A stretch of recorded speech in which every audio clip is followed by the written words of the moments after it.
bahwa saya untuk diangkat pada jabatan ini.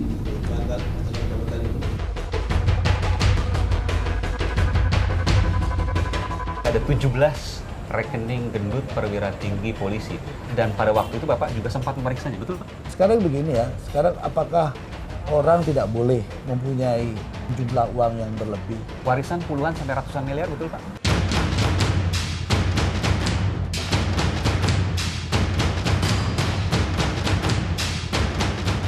Baru jadi kepala BNN, tiba-tiba mau kasih buaya di penjara khusus narkoba. Terus kasih makan napinya gimana? Ya, kasih makan apinya di dropping nanti dengan teknik lah.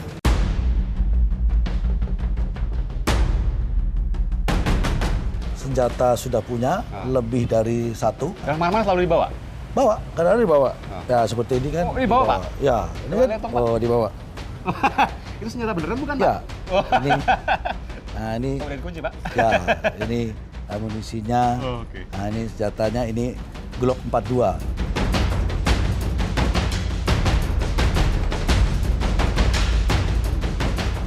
Karena terus terang saja, jangan ombudsman juga merasa hebat dan merasa bersih. Kalau saya diizinkan saja, saya bisa tahu juga kelemahannya ombudsman. Kelemahan ombudsman? Iya, dan pelanggaran hukumnya ombudsman juga saya punya.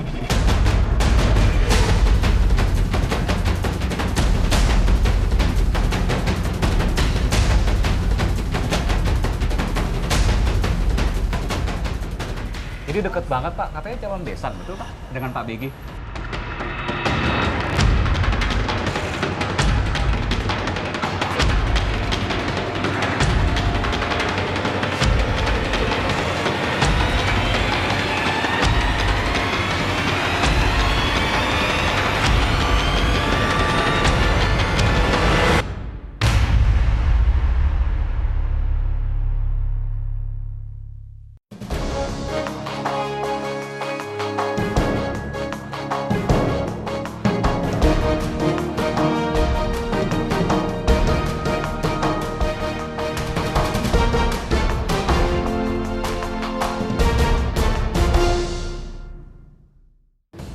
Langkahnya selalu memunculkan pro dan kontra. Mulai dari penanganan hukum, pimpinan, dan penyidik yang dikenal dengan istilah kriminalisasi KPK, hingga rencana penangkaran buaya bagi para tahanan narkoba.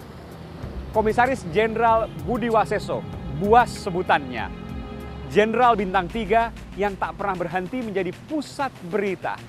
Dan kali ini saya bersamanya di tempat ia pernah menimba ilmu pendidikan kepolisian di Semarang, Jawa Tengah. Saudara saya Aiman Wicaksono, saya ajak Anda dalam episode Langkah Kuda Budi Waseso.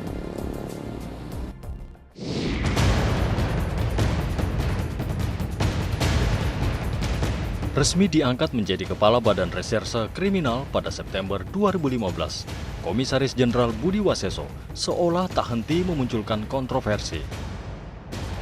Baru beberapa hari menjabat sebagai Kabar Reskrim, ia membuat gempar dengan menetapkan pimpinan KPK, Bambang Wijayanto, menjadi tersangka. BW disangkutkan pada kasus 5 tahun lalu saat masih menjadi pengacara.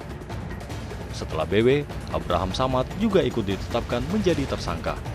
Buas pun dianggap sebagai aktor yang ingin melemahkan KPK dengan menjerat satu persatu komisionernya. Gonjang-ganjing gaduh soal kriminalisasi KPK, Buas dan Buya Syafi'i Ma'arif pun beda pendapat.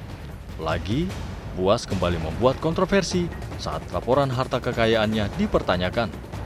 Buas sempat menolak untuk mengisi laporan harta kekayaan penyelenggaraan negara LHKPN kepada KPK. Aparat yang jelas itu melukai publik, melukai perasaan hukum, diganti. Kenapa sulit amat? Perintahkan Pak Haiti itu ganti.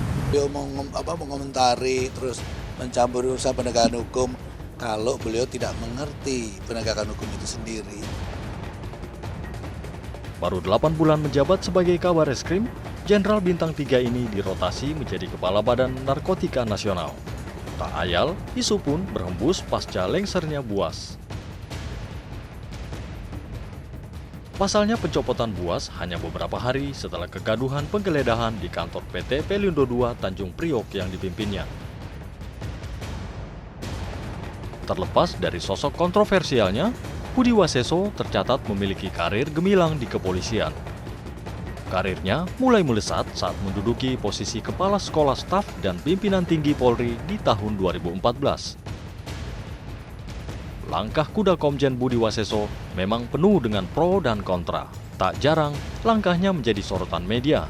Apakah berbagai kontroversi mampu terus memicu langkah kudanya, atau justru menjegal langkahnya?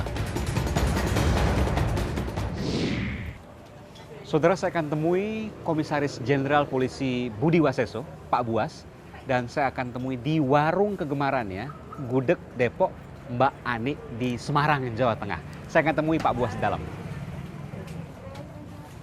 Nah, Pak Komisaris Jenderal Polisi Budi Waseso, Pak Buas. Ya, selamat. Jadi makan di sini, Pak, favorit Ya. ya? Saya ikut ya, Pak ya? Boleh, silakan.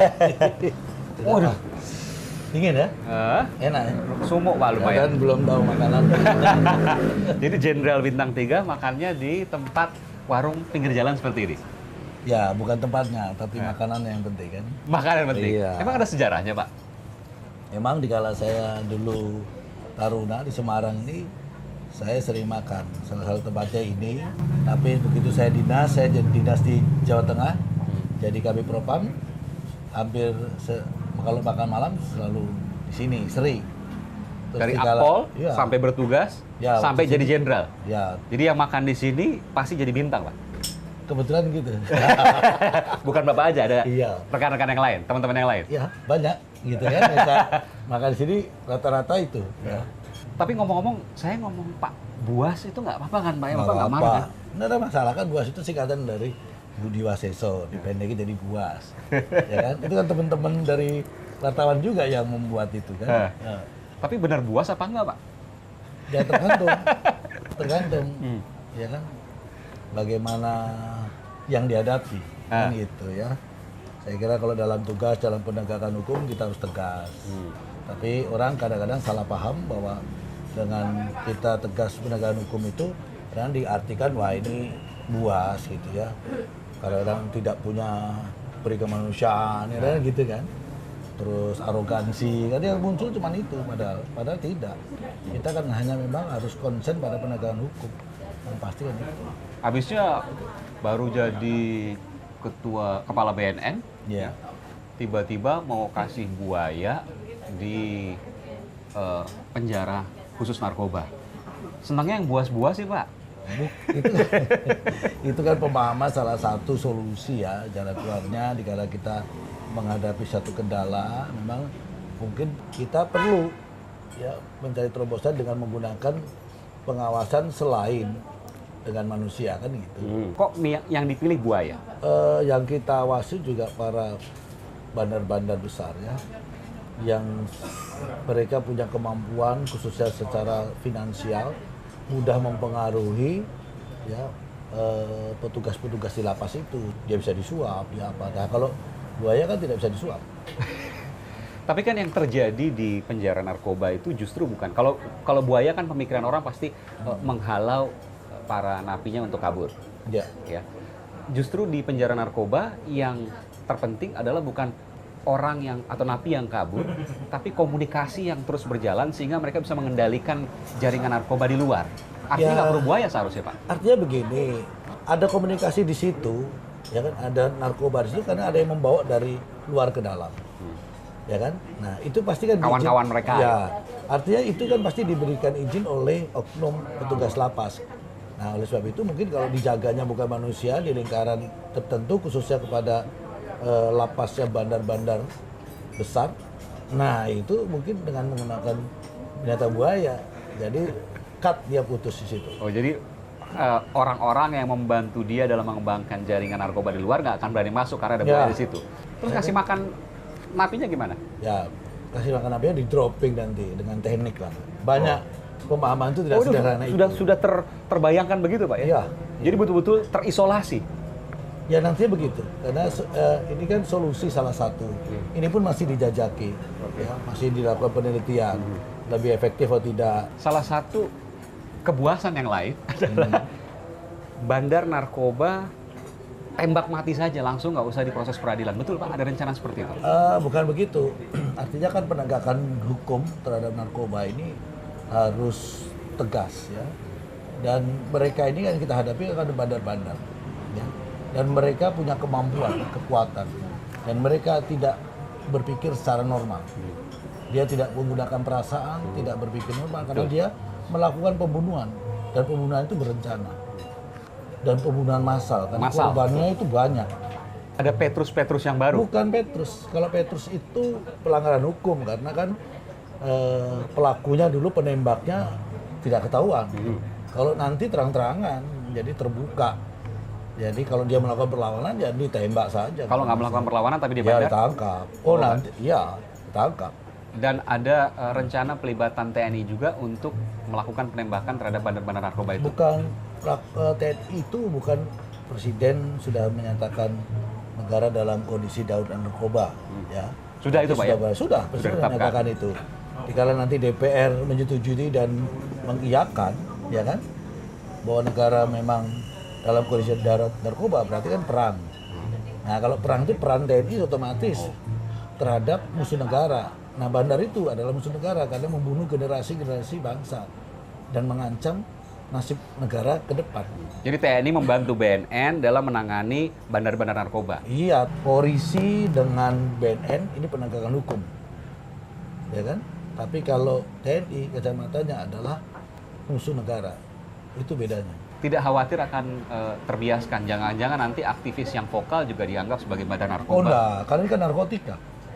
Dan kita kesadaran narkotika ini tidak sembarangan. Kita tahu persis bandar itu, kita tahu persis jaringan itu karena kita pasti mengikuti itu tidak hanya bisa sesaat. Dan itu semua bisa tanggung jawabkan? Oh bisa, yakin bisa. Ada perubahan undang-undang dong nanti Pak? Pasti kita akan revisi undang-undang itu sehingga betul-betul tidak ada celah abu-abu ya terhadap para pelaku-pelaku itu. Tidak ada peluang untuk para pelaku-pelaku bandar-bandar itu khususnya dari jeratan hukum. Karena terus terang saja, jangan ombudsman juga merasa hebat dan merasa bersih. Kalau saya diizinkan saja, saya bisa tahu juga kelemahannya ombudsman. Kelemahan ombudsman? Iya.